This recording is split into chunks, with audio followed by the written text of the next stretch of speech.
Hello, gorgeous! Do you have a favorite coffee mug or hot chocolate mug? I have several favorites in my cupboard. This is one of them. This week I am sponsoring the weekly challenge in the Facebook group Watercolor Beginners and Beyond. It's going to run from February 28th through March 7th. If you are already in the group, great. If not, I will link to that group below. The theme for the challenge is #mugs. So I thought it would be nice for you to have a tutorial and an outline and a reference photo to use so that you can enter the challenge. The outline will be available on my Patreon, link below, and it will also be in a post in the Facebook group Watercolor Beginners and Beyond. So today I will use a palette of 3 primaries: quinacridone rose, nickel azo yellow, and phthalo blue. I'm going to use Arches 8x8 cold press block, a reference photo, and here's the outline. I'm going to use 2 brushes, my Silver Black Velvet 10 and my Silver White 2. I'm excited to get started. Oh, I forgot, I'm also going to use my metallics. I'm probably going to use that color for the metallic circles on the mug. Now let's get started.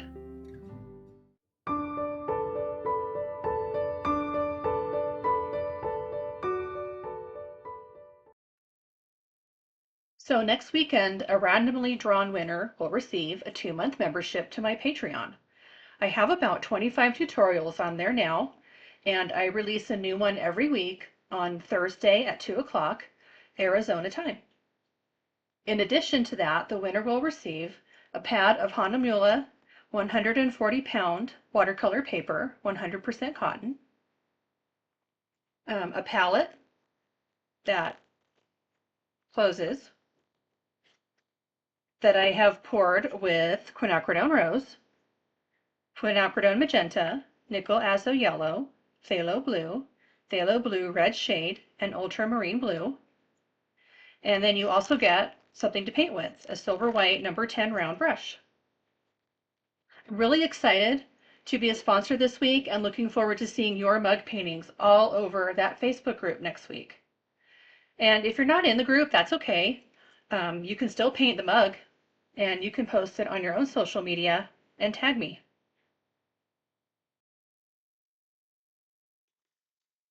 Here we go. I'm going to go ahead and use my number 10, and I'm going to just wet inside here, the very top of the mug, and I'm going to add a little bit of blue right along here. I'm going to do the same thing to the handle.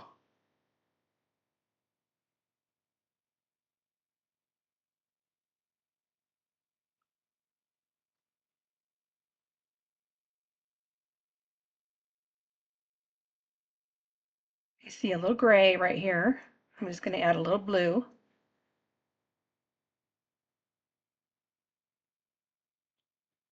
Let's grab some of this.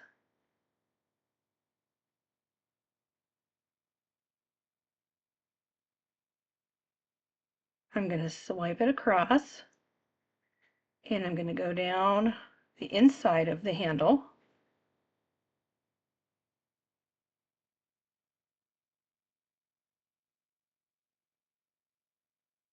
And then here, next to the mug, I'm going to add a little more gray.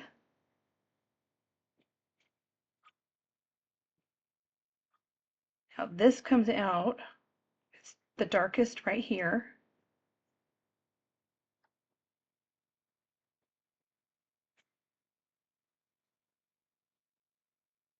It kind of diffuses right in here.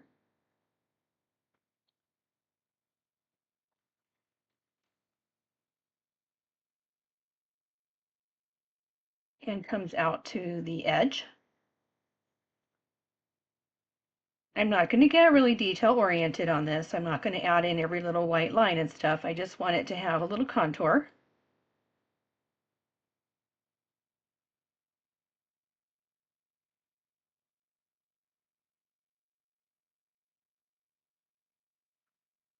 little bit right there. I'm going to let that dry. And I think I'm going to actually put some gray in here too. Let's grab it from here. A little gray. It seems like a weird color to put in here, but I promise you it won't look funny when we're all finished.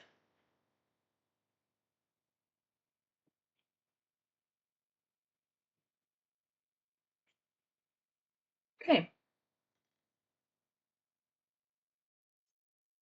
It occurred to me that I probably should have mentioned how I got these colors. This is from a previous painting, and a lot of times when you use primary colors, you have colors on your palette already. A lot of people call it palette mud or whatever, but sometimes you just take what's on there already and use it, and and you don't really know what went into making it, and that's okay. Um, but I realized I hadn't said anything about that before I started. What I also can do is when you paint like this, you can also wipe some of it off so that you create sort of a wall between your colors. Or if you want to mix a different color that's on here and you don't have any room. So say I wanted just some yellow. I really just have this little spot. But if I take some of this off,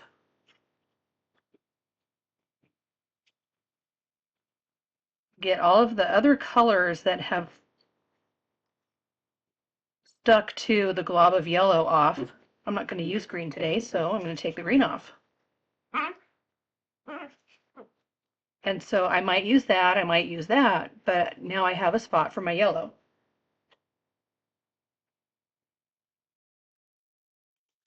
Okay, that's all dry, and now I'm going to wet the whole mug right over all of the dots and the letters.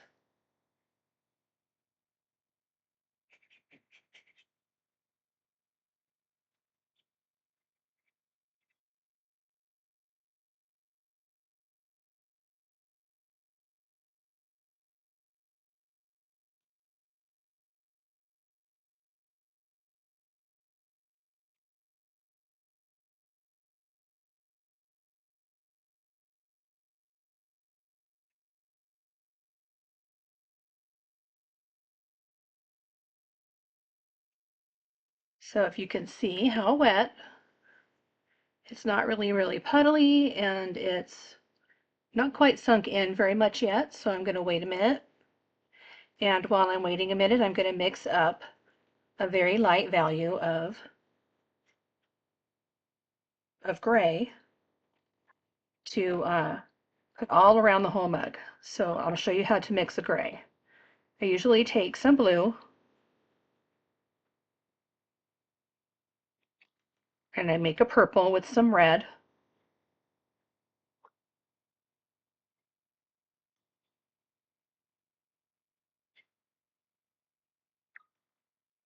And then I add a tiny bit of yellow to dull it down. And that's a pretty good grayish purple.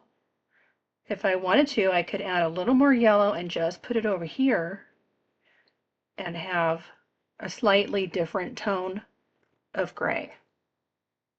This is a warmer one and this is a cooler one. Just a little bit of yellow changed it. So I'm going to rinse out, and then now I'm going to go ahead and drop in some of these grays. Just around like the edges to give it some roundness.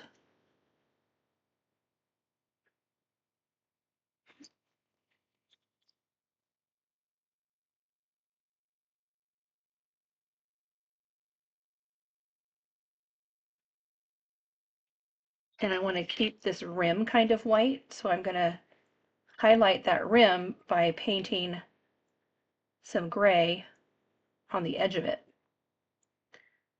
Okay, now I'm just going to kind of throw some gray in here. And I'm doing it sort of in a C shape. I don't know if that will matter or not, but that's what I'm doing, just so that it looks round. Okay, I'll dry that and then we'll work on the rest.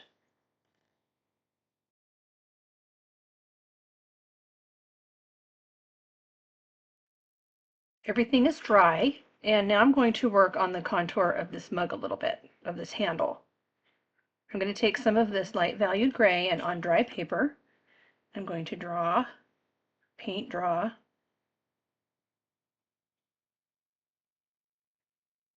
a line right there. And that just darkened it up a little bit. I'm going to try to soften that. It might be too dry. Oh, there we go. So I took some water on my brush and I wicked it off on my paper towel. And I'm just softening that. I'm going to darken right about here and soften. I'm going to add a little red to that because that's a little, this is what I love about the three colors, is that you can mix on the paper. You can with any color, but it's really fun to watch a shadow become a really interesting part, not just an afterthought. So I'm going to add a little blue to that shadow.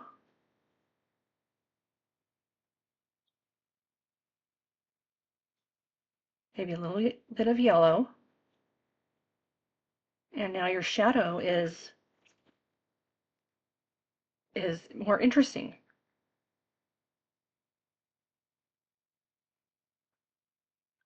I learned how to mix these three colors from a lady named Debbie Fries Petites, and she has her own watercolor tutorial. It's wonderful, watercolors that glow. And I recommend her highly. There. Maybe a little bit of pink right in here.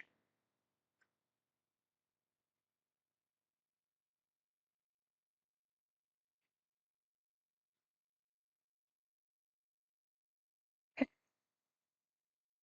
Now that shadow kind of came out to about here.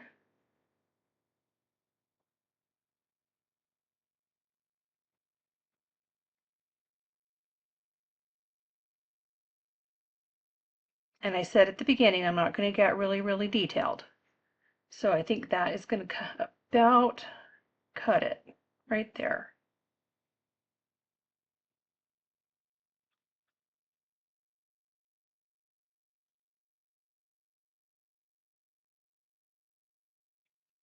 Okay.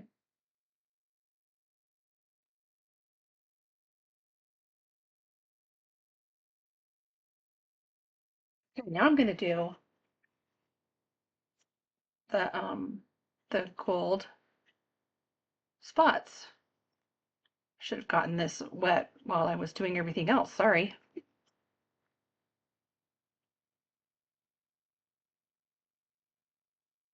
These are really nice. I got these probably in 2020, and I pull them out every once in a while and just love them. They're Coliro M1200.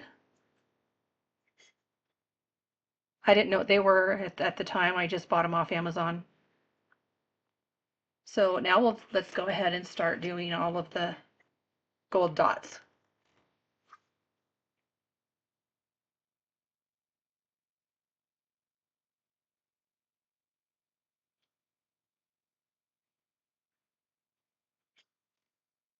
You see how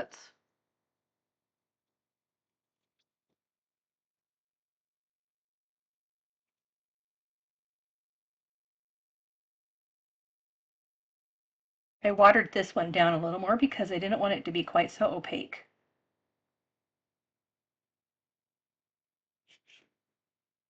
Now this is going to be just me filling in dots, so I am going to speed up the process so that you don't have to watch me paint in dots for 20 minutes. This can be very meditative, just filling in dots.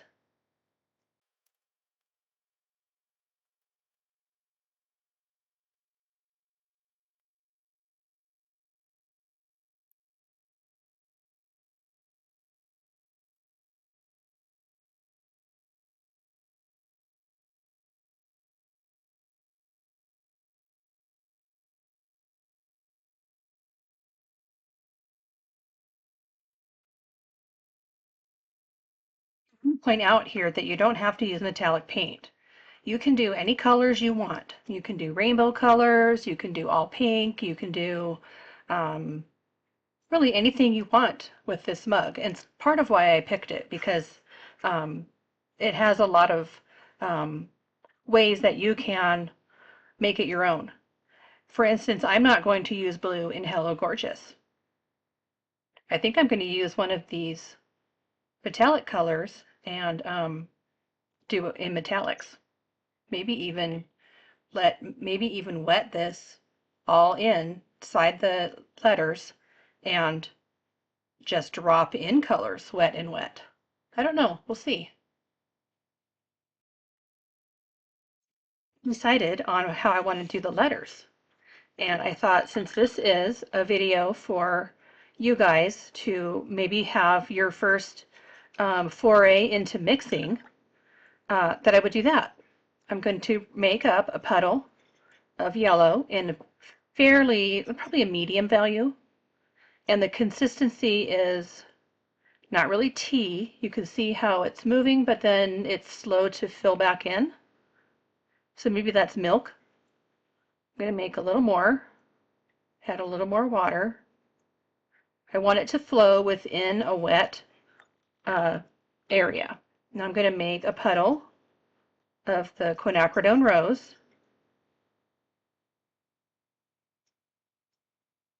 I'm going to make it the same consistency.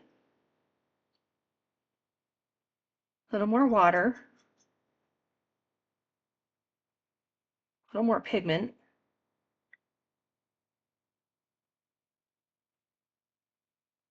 Okay. And the same to blue.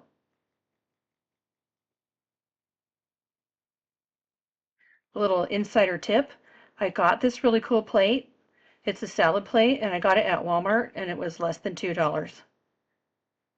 I like it because it has this ridge and I can take another plate and put it right on top and I can keep my colors moist and use it again the next day or whenever I'm done taking a break. I really love these. Okay, now I'm going to make a purple and I'm going to make a green and I'm going to make an orange. I'm going to take some of the yellow, some of the red, and I've got an orange. I'm going to take some of the yellow and a tiny bit of blue, play with it first. This blue is very, a little tiny bit goes a long way. And now I'm going to make purple with some red.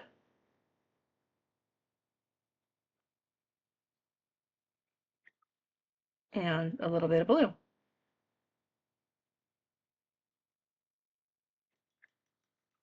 Okay, now I'm going to take some clean water and I'm going to fill in. You don't want a big drop hanging off.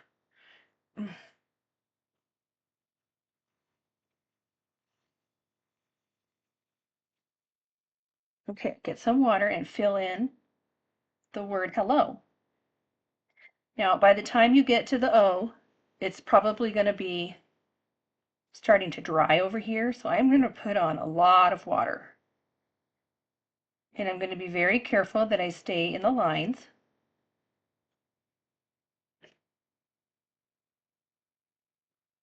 Because what I'm going to do is drop in these colors that we just mixed and let them travel and let them do their thing.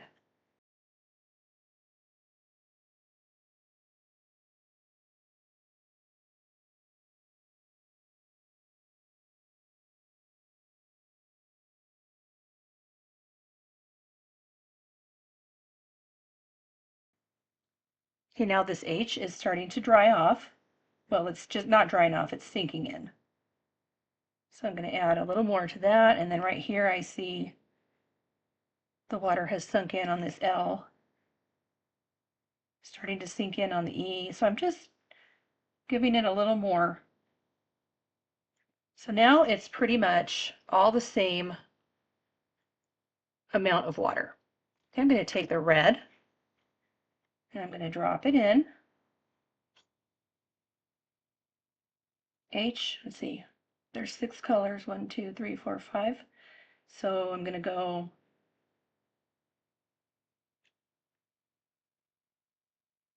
isn't that fun? Now I'm going to take some orange and I'm going to finish this H, put it in here. It's going all in here. It's so fun.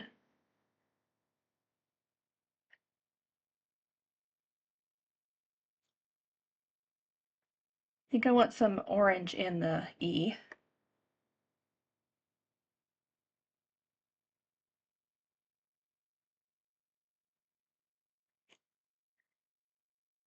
Okay, we've got some yellow in the L. Let's get some green. I think we need more water on the brush to let it flow. Here we go. I don't want any mud, and it's hard to make mud, I just don't want any dull colors. Okay, now some blue. And here I'm going to stay away from this swoopy thing for the O.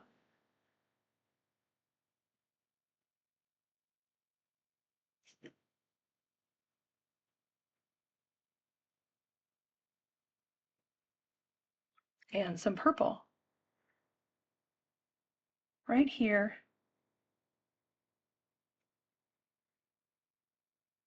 This is really fun.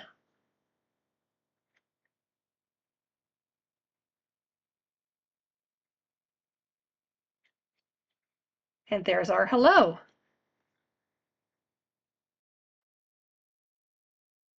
For the word gorgeous, I thought it would be fun to make a black with all of these and then put it into the letters. So here goes. I got a little bit bigger brush so that I could mix everything together a little more quickly. I'm going to put it all together.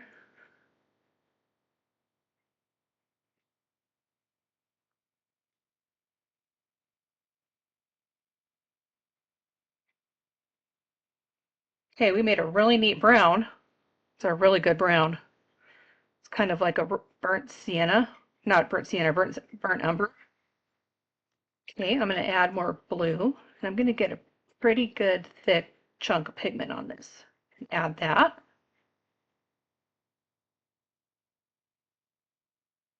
Okay, we have green. What do we put when it's green? Red. And look at that. A little more red to get the rest of this in here. And that's sort of a dark purple. Add a little more green. Just going to put it all in here. And now we have black. Isn't that cool? So I'm just going to paint it in this time. I'm going to use my number 2 and paint each letter.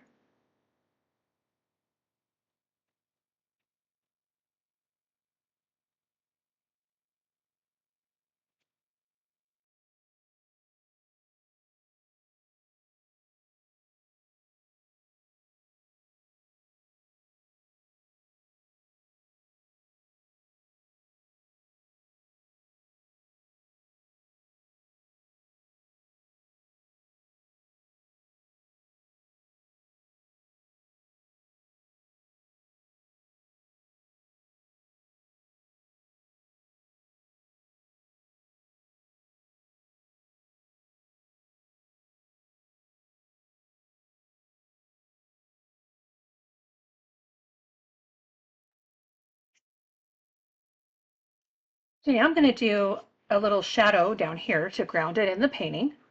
I really love how this came out. I'm really happy with the hello, and I think I'm going to go over that with some pen, maybe even the whole mug. So I'm going to go right along the edge of the mug,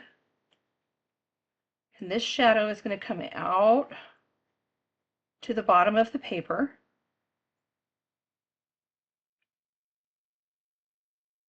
And then diagonal across to the right hand side. And I'm going to take some of this gray and put it right up along the edge. I'm using a number 6 for this.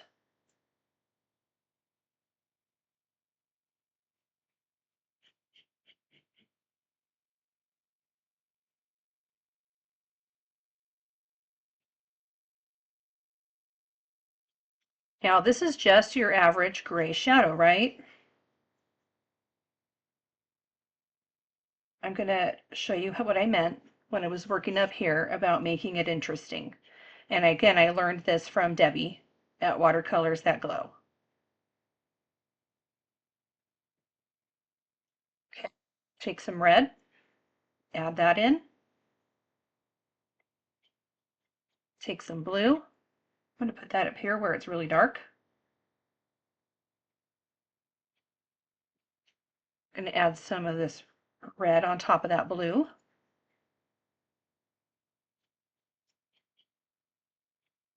Put a little of this red here. I just love watching the way the paint reacts and blends with the colors. It's absolutely fascinating. And now a little bit of yellow.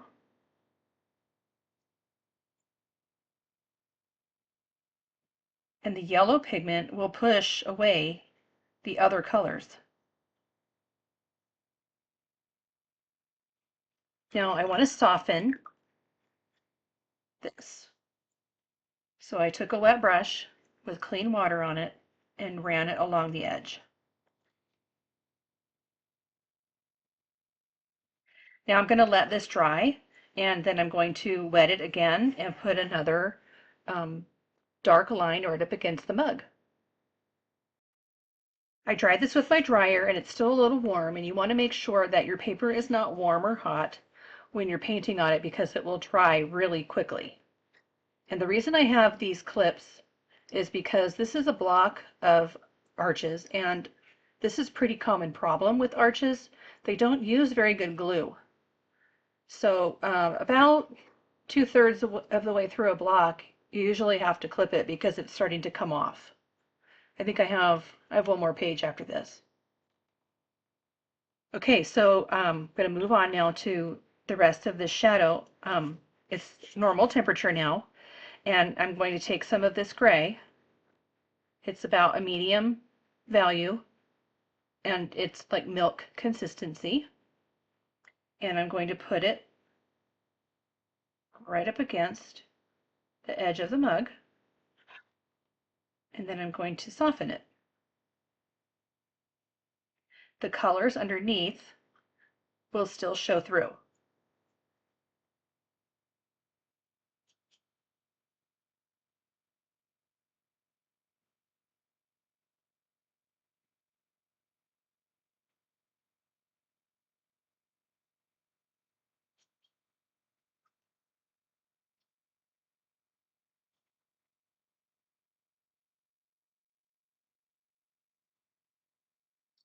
Isn't that pretty? I absolutely love making shadows like this. I'm going to do a little yellow right here. A little bit of red.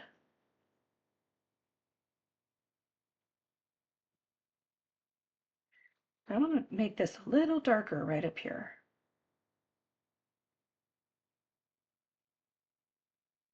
That looks great.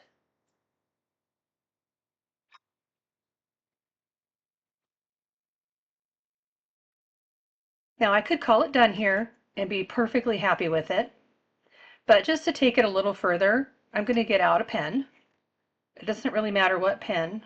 This is a Pilot G-Tech C4. I like it because it's very skinny, has a very skinny tip. So I'm going to go right over hello, and I'm not going to be super um, perfect about it. And I might even go around and up and scribble. See how I went back and forth on that? I'm going to go back and forth on here and not stay in the lines.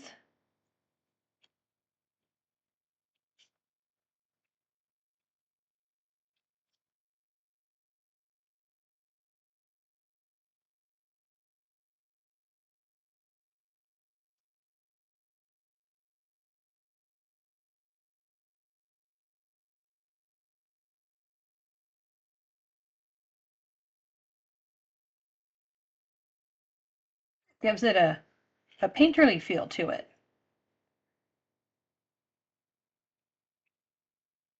Suddenly it has a little more personality. Okay. And if you want, you can also go around the mug. I'm going to hold it way back here. I have less control of it, and I'm going to go up and down the mug. I'm going to leave this alone. Go around the top.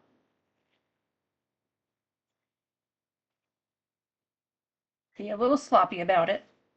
And then this part, I'm holding this way back here. I also learned this from someone on YouTube. What would we do without YouTube?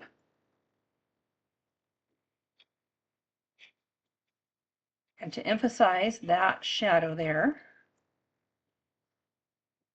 went over and over that a little bit more than the rest of the mug.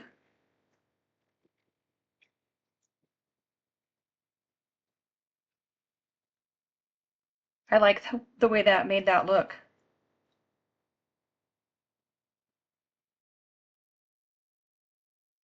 Yeah, I took it off the block, what was left of the block, and I wanted to summarize what we learned today, what we practiced. We practiced making single colors, red, yellow, and blue. Then we practiced mixing secondary colors, orange, green, and purple. And then we put them all together and made a really nice gray. We practiced wet and wet technique. We practiced making shadows and wet and wet to make letters and letting the paint fill in. Using our grade that we made in a thick pigment in a dark value to write the word gorgeous. And then we used a marker to go around the whole thing and give it a little more character. My favorite part, though, I have to say, was making the shadow. Making shadows with the three colors has kind of changed my life. Give it a try, and I promise no matter what you do in a shadow, if you use those three colors, you will really love your paintings a lot more than you already did. So I hope you learned something, and I hope you have fun this week in the challenge, and good luck getting randomly chosen. Have a great day, and thanks for watching.